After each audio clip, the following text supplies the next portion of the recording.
Hello everybody and welcome back to the second shelf and to an unusual video, a reaction video to a long list.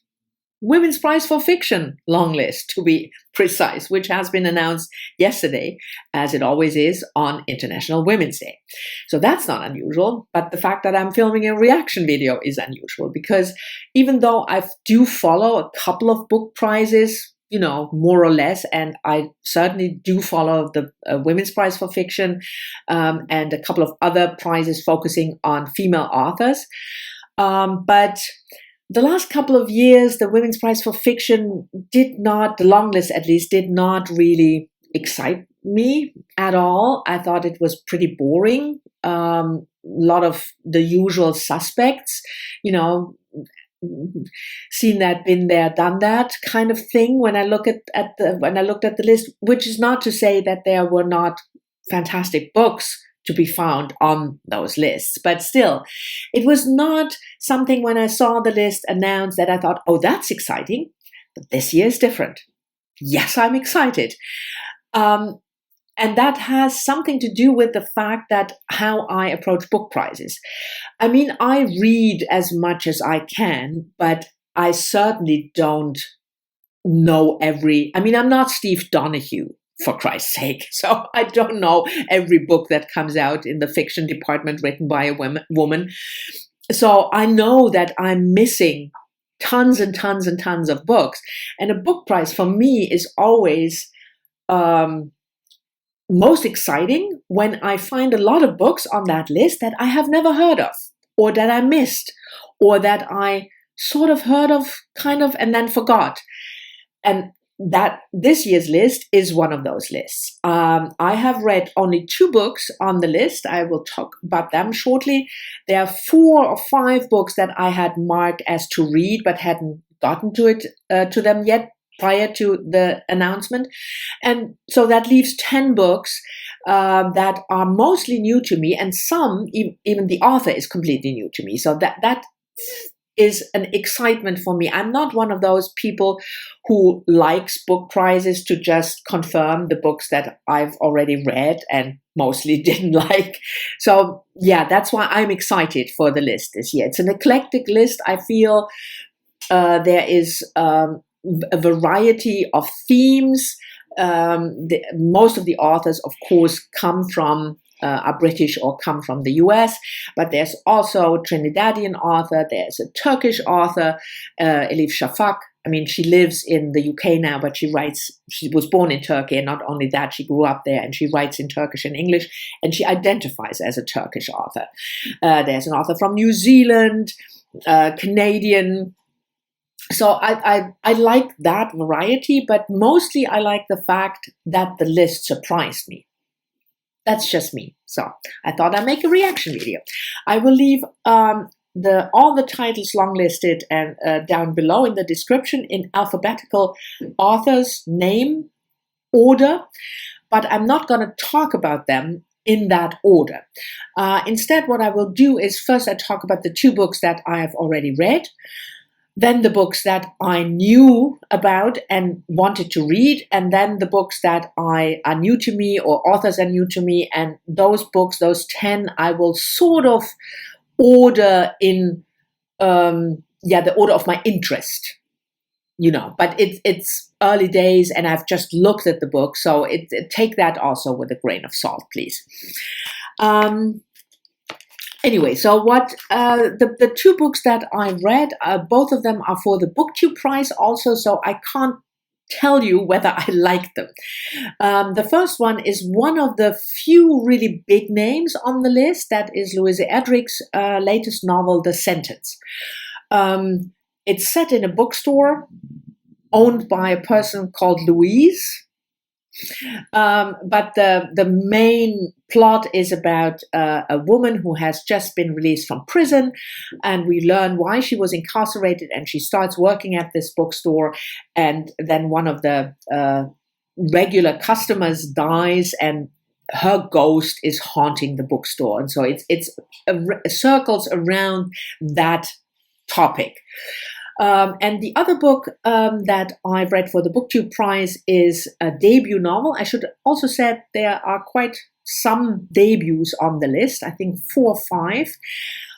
And you can have different various approaches to that, whether you feel that's a good idea, because you can always say, well, the first book, on average, I would say, the first book of an author is probably not as good as her third book or fourth book, because hopefully an author grows.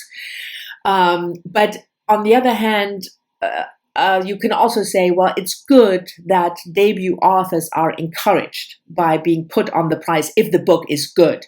I mean, not if it's to be put on there just because it's a debut, but I wouldn't say that there should never be a debut author on any of these long lists. I mean, there are 16 books, and I don't feel that, those books have sort of bumped other authors off the list, like Sally Rooney or Lauren Groff.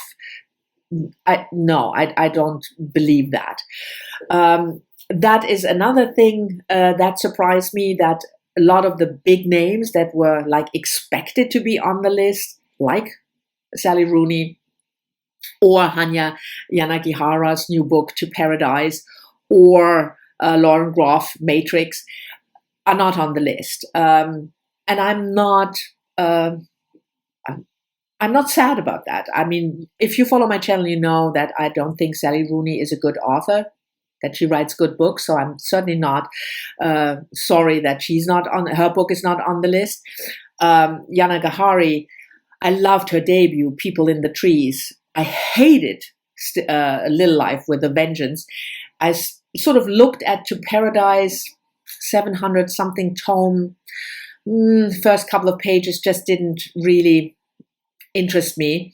So I'm not sad. I mean, there are lots of people out there, I'm sure, who find Sally Rooney's new book fantastic, or Matrix, Lauren Groff's book fantastic, or To Paradise fantastic. That's all fine. But for me, I am not sorry that these books are not on the list. So that's the other surprise. But onto the list, further onto the list, because I already talked about one book. This is not a very well-structured video. I'm sorry about that. So the second book that I read is the debut novel by Donnie Walton, The Final Revival of Opal and Nev. It's about a singing duo, a black woman and a white man, who were quite successful, and then something happened, and now there is this final revival. And the book is interesting to me because of the structure, because it is told as if it were a transcript of oral stories, so interviews, stuff like that. So that is certainly an interesting technique. So those are the two that I read. Then there are 4 that I have to look at my notes. I'm sorry. 4 that I marked as to read. The first one of those is also one of the bigger names, Ruth Oseki's new novel, The Book of Form and Emptiness. I love Ruth Oseki. You know that if you follow my channel. Tale of the Time Being is a fantastic book. I love her nonfiction as well. Her book about the face.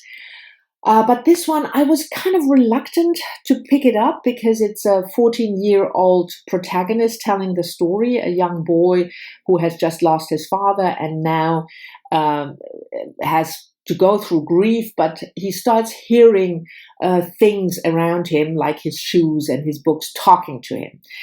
That is a combination that not really attracts me a lot, this kind of magical stuff, plus a child protagonist. I'm not a big fan of child protagonists, so that's why the book is on the back burner, or has been on the back burner.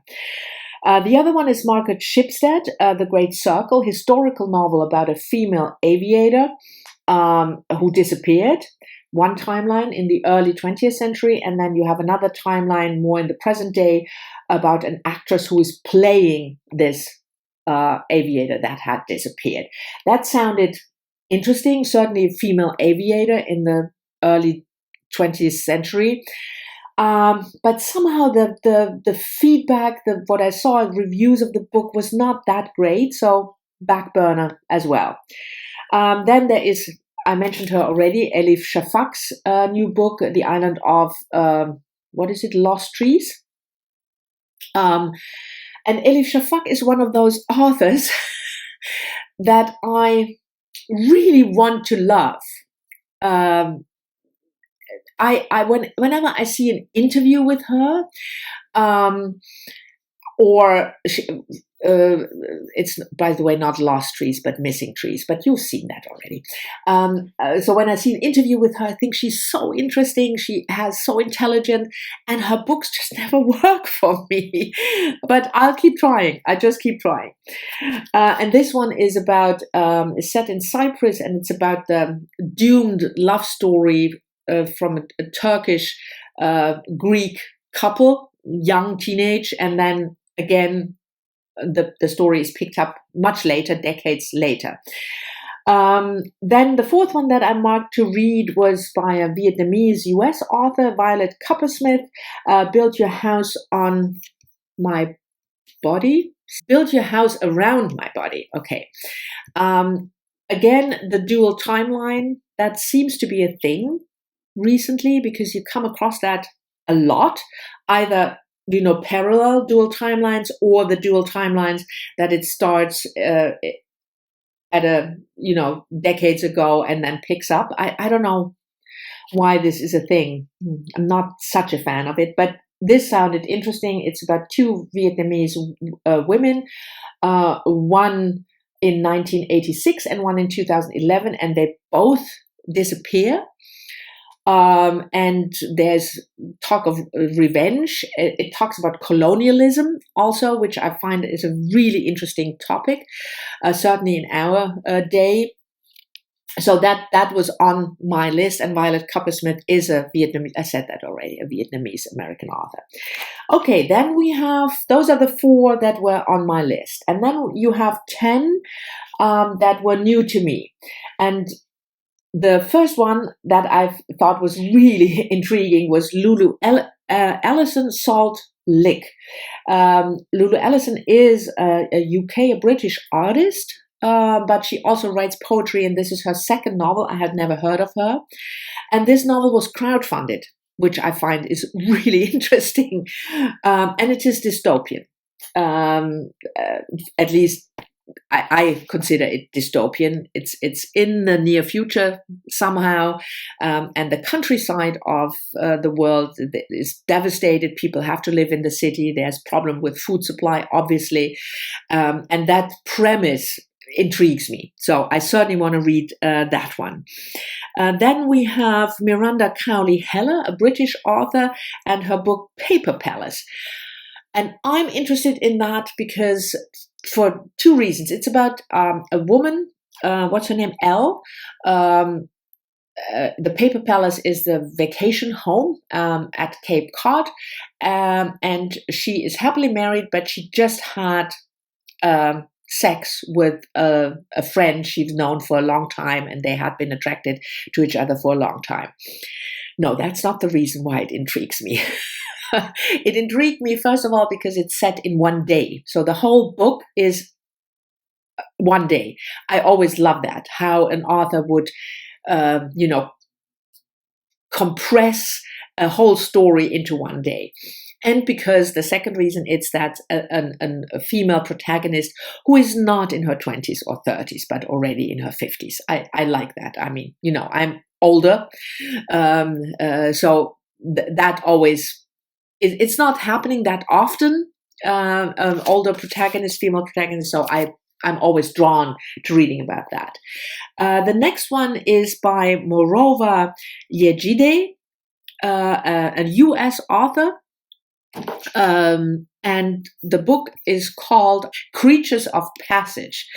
And this one is, it seems... Possibly because you have this female taxi driver of sorts, and we have a t-shirt situation here. Let me just fix that, at least for the next 30 seconds.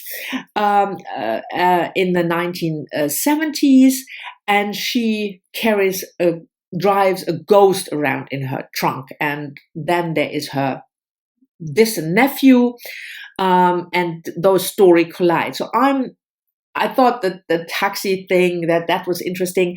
I'm a bit hesitant because of the ghost in the trunk. You know that this kind of ghost stuff normally doesn't work for me, but it can work. I mean, I've read books. Jess Kidd talks about ghosts, in her book, so that sometimes it works for me, but I'm always a bit hesitant. But this sounded really intriguing. Then you have Lisa Ellen Agostini. That's a Trinidadian author, and her tale seems to be a kind of a feminist take.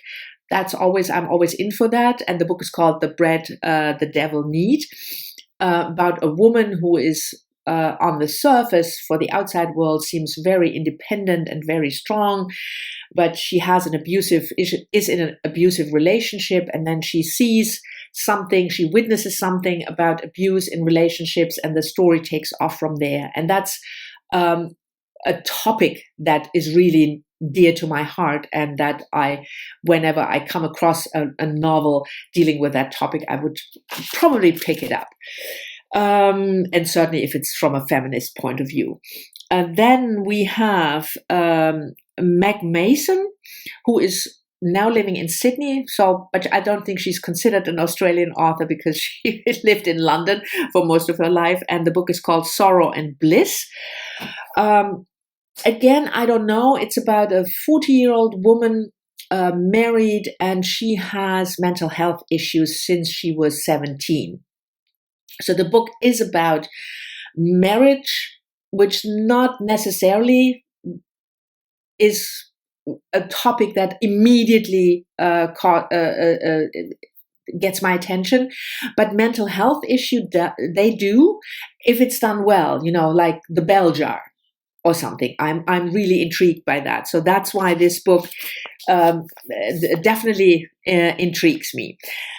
Then we have Flamingo by Rachel Elliott, another UK author, about two families and one woman going missing. I'm not sure about this one because what's it called, Whispers Through a Megaphone. It was also listed for the Women's Prize, and it didn't work for me at all. So it's not an author that I'm drawn to, but still this idea of missing people and relationships, it sounds intriguing enough. Then we have The Exhibitionist by Charlotte Mendelssohn, also a British author, about a dysfunctional family with the patriarch, an artist, and 3 children. And the woman is also an artist, but mainly she considers herself being a wife and mother. I'm intrigued about the artist part. I love reading books where art plays a role. The Blazing World by Siri Hustvedt, a fantastic book. Emily Bitto, The Strays, fantastic book. Dysfunctional Family is also a bit like, seen that, been there, done that. And certainly this one with the wife, also being an artist, but putting her out on the back burner for the husband. That's been done a lot, I would say. But if it's done well, it could be fantastic. Then we have The One Day Sky by Leonie Ross, which has been published already in the US under the title Poppy Show. Set on an island, the author has Jamaican roots. I think it's her homeland, where everybody has magic, and the main character is a cook, and he can, flavor food with his magic. But you also have people, a woman, I think it is, who can diagnose illness by touch. So it's fantasy, basically. And I'm not big on fantasy, but then again, when I heard the author talk about her book, and it's more a parable about also colonialism again, I thought, yeah, why? Yeah, sounds interesting enough. But the fantasy part, yeah, like I said, not my thing. Then Careless by Kirsty Capes. About a young girl finding out that she's pregnant and then a coming of age. It is labeled YA. And if you know me, not a big fan of YA. I mean, not for me, because I'm not the age group. So this is probably one of the books that I'm least interested in picking up because I'm absolutely the wrong age group. But still, I will try to read the whole long list before the shortlist is announced on the 27th of April. So, but this will certainly be, of the 10 books, it's number 9. And number 10, it pains me to say, is the New Zealand author, which I thought was so interesting. And her name is, what is her name? Catherine Kitchie. Because I looked up how she pronounces her name, Catherine Kitchie. And Remote Sympathy is the title of the novel. And it is a historical novel and set in Munich during the time of the Second World War.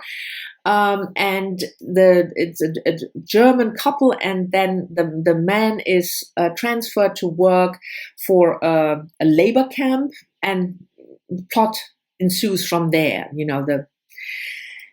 I'm first of all not interested that much anymore in Holocaust novels because I've read so many of them. Germany is like full of them.